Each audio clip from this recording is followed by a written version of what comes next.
Shalom anak-anak kelas 5. Hari ini kita akan kembali belajar agama ya. Mari kita bersatu di dalam doa.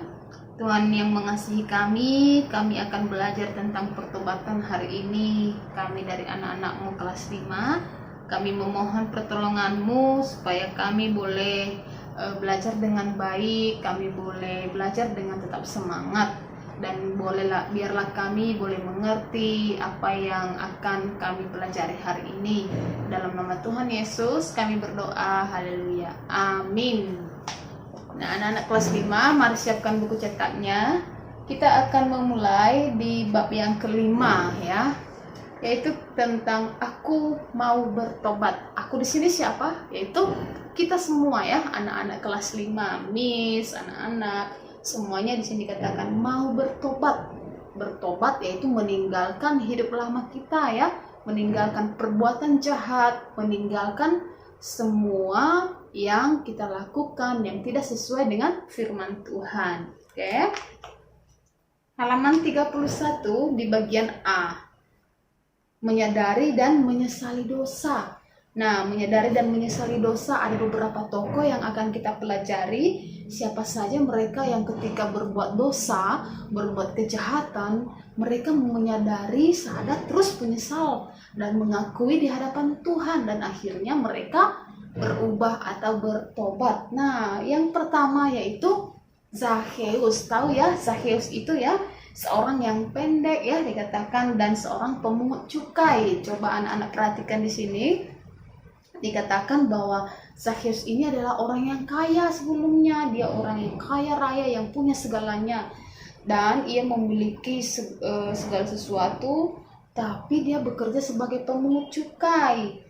Nah, pemungut cukai ini sebagai jabatan ya dikatakan di situ yang tidak disukai oleh orang Yahudi, karena pemungut cukai itu bekerja untuk pemerintah Romawi. Nah, terus dikatakan lagi mereka berlaku kasar saat menagih ya, menagih pajak, terus meminta lebih dari ketentuan yang menambah kekayaan pribadi. Misalnya mereka atau si Zakheus di sini menagih pajak, tetapi dia meminta lebih dari yang sebenarnya. Misalnya sebenarnya yang harus dibayar itu 10.000. Nah, tapi dia meminta 20.000, untuk dia 10.000. Nah, untuk kekayaannya sendiri. Nah, itu adalah perbuatan jahat ya, dosa. Tetapi suatu hari ya dikatakan bagaimana cara dia bertobat, menyadari dosanya. Suatu hari dia mendengar bahwa Yesus ada di kota Yerikho. Nah, terus banyak orang berbondong-bondong untuk melihat Yesus. Tapi ketika dia mau melihat Yesus, dia kesusahan karena badannya pendek, dia tidak bisa melihat karena ada banyak orang yang tinggi-tinggi, yang besar-besar. Terus bagaimana caranya? Dia memanjat pohon ara.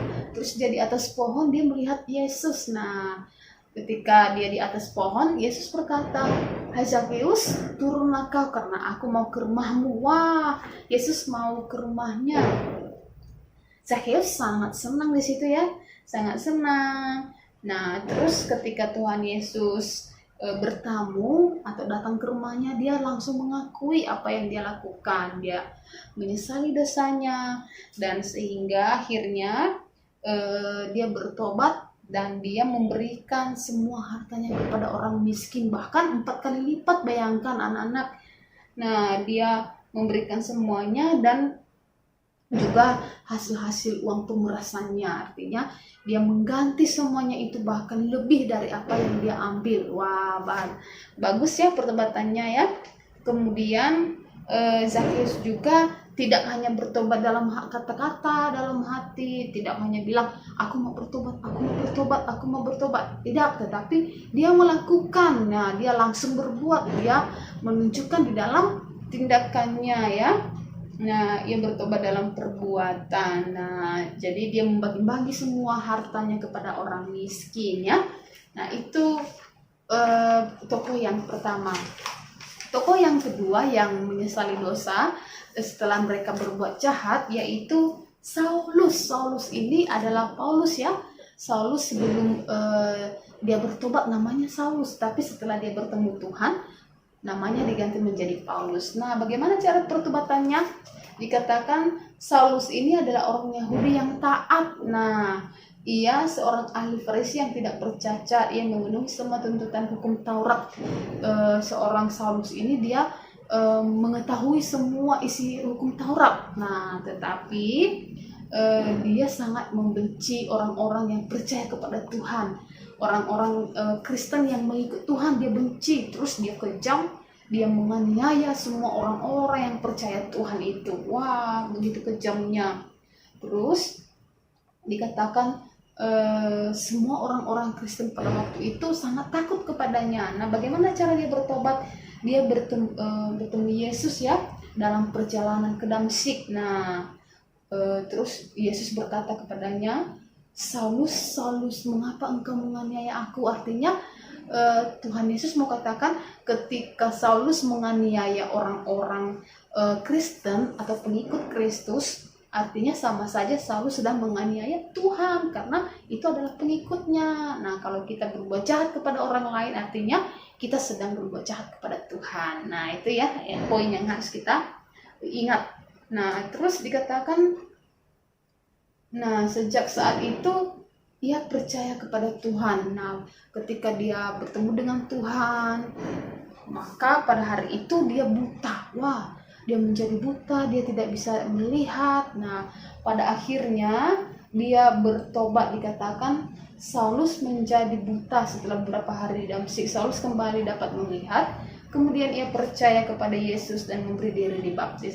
Akhirnya ketika dia buta, ketika dia sadar akan dosanya, menganiaya jemaat, dia percaya kepada Tuhan dan dia mau dibaptis. Nah, dia menjadi pengikut Kristus dan sehingga dia menjadi rasul yang mengabarkan Injil. Nah, ya, dari pelayanannya kita tahu nanti ada beribu-ribu orang yang percaya kepada Tuhan. Nah, dia dipakai Tuhan secara luar biasa.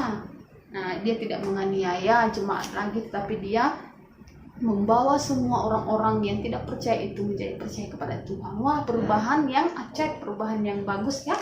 Itu poin yang kedua. Artinya dari kedua ini baik Zakheus maupun Paulus, kita belajar bahwa ketika kita bersalah, ketika kita berbuat jahat, ketika kita masih tidak percaya Tuhan, mari anak-anak kita harus sadar, kita harus menyesali dosa, kita harus datang kepada Tuhan, menjadi pengikut Tuhan dan tetap menjadi anak-anak yang taat. Oke.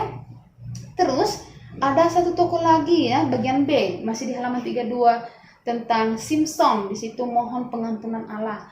Kita tahu siapa Simson, di mana kekuatannya terletak, yaitu di rambutnya ya. Simson ini anak Nasar, atau anak Nasar itu anak perjanjian Tuhan. Artinya ketika dia masih di dalam perut, Tuhan berjanji bahwa Tuhan memberikan dia kekuatan, dan kekuatannya itu rambutnya tidak dapat dipotong, tidak bisa dipotong. Kalau itu terpotong maka kekuatannya akan hilang. Wah, tetapi Simson di sini sekalipun dia seorang yang kuat, mengalahkan semua musuh-musuh dengan mudah ketika rambutnya belum dicukur. Tetapi pada waktu itu dia bertemu dengan seorang wanita yang bernama Delila. Nah ya, yang bernama Delila, di situ dikatakan ya bahwa Delila ini membujuk Simson untuk memberitahukan letak kekuatannya.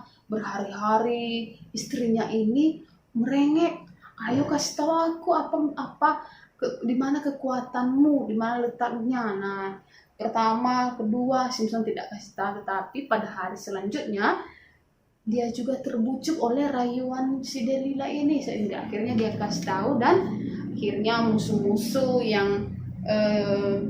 yang berpihak kepada Delila ini mencukur, dan akhirnya dia hilang kekuatannya. Kemudian artinya Simson di sini sudah melanggar perintah Tuhan atau sudah melanggar ketentuan Tuhan sebagai seorang Nasar Tuhan ya. Terus dikatakan Simson ingat bahwa hanya Tuhan yang dapat menolongnya. Ketika dia tidak dapat kekuatan apa-apa lagi, ketika dia sudah hilang kekuatannya, dia sadar, oh hanya Tuhan yang mampu menolongku. Nah, di dalam Hakim-Hakim dikatakan, ya Tuhan Allah, ingatlah kiranya kepadaku dan buatlah aku kuat sekali ini saja. Ya Allah, supaya dengan satu pembalasan juga aku balaskan kedua mataku ini kepada orang Filistin. Nah, karena dia sudah hilang kekuatannya, matanya dicongkel ya, sehingga dia buta dan akhirnya dia tidak berdaya. Dia meminta pertolongan daripada Tuhan sekali ini saja untuk membalaskan kepada semua orang-orang Filistin yang menertawakan dia pada waktu itu. Dan pada waktu itu Tuhan mengabulkan doanya, dan akhirnya semua orang-orang yang menertawakan dia, semua orang-orang Filistin pada waktu itu yang ada di dalam gedung mati bersama-sama dengan Simson. Simsonnya mati dan orang-orang itu juga akhirnya mati. Tetapi di situ dikatakan makna rohaninya, Simson berani mengaku kesalahannya, ia memohon ampun kepada Tuhannya. Artinya dia juga setelah tahu bahwa dia sudah bersalah melanggar aturan Tuhan, dia datang kepada Tuhan dan menyesali dosanya. Itu yang harus kita harus kita ingat ya, harus kita percayai. Nah, ini ada satu cerita tentang pohon bonsainya, selalu dibahari oleh Alatinya. Kalau pohon bonsai itu mau indah, itu akan dipotong yang jeleknya, terus dirapikan, akan dipotong terus ya. Artinya sebagai orang percaya, untuk menjadi anak-anak Tuhan yang terus percaya kepada Tuhan, kita itu akan dipotong. Apanya yang dipotong? Yaitu sikap-sikap yang tidak baik, misalnya berbohong, mencuri, suka jahat, ngomong kotor, itu akan dikikis oleh Tuhan ya. Kita akan dibentuk terus, kita akan diproses, dan sehingga nanti kita menjadi anak-anak yang taat, anak-anak yang baik, anak-anak yang memuliakan nama Tuhan. Sehingga kita menjadi anak-anak yang menaati kehendak Tuhan. Oke? Anak-anak, demikian mata pelajaran kita hari ini. Semoga kita belajar ya, anak-anak tetap semangat belajar, dan yang menjadi tugas kita, nah hafalkan ayat di dalam 1 Korintus 15 ayat 33 ya. Hafalkan, bentuk dalam video, nanti dikirim ya seperti biasa. Ini saja tugasnya 1 ya. Oke, mari kita bersatu dalam doa. Tuhan Yesus, terima kasih untuk hari ini yang kami belajar untuk bisa menjadi anak-anak Tuhan yang ketika bersalah, ketika berdosa, kami mau datang mengakui kesalahan kami di hadapan Tuhan. Tuhan tolong supaya kami semua boleh belajar dari tokoh-tokoh Alkitab yang Tuhan sudah ajarkan bagi kami.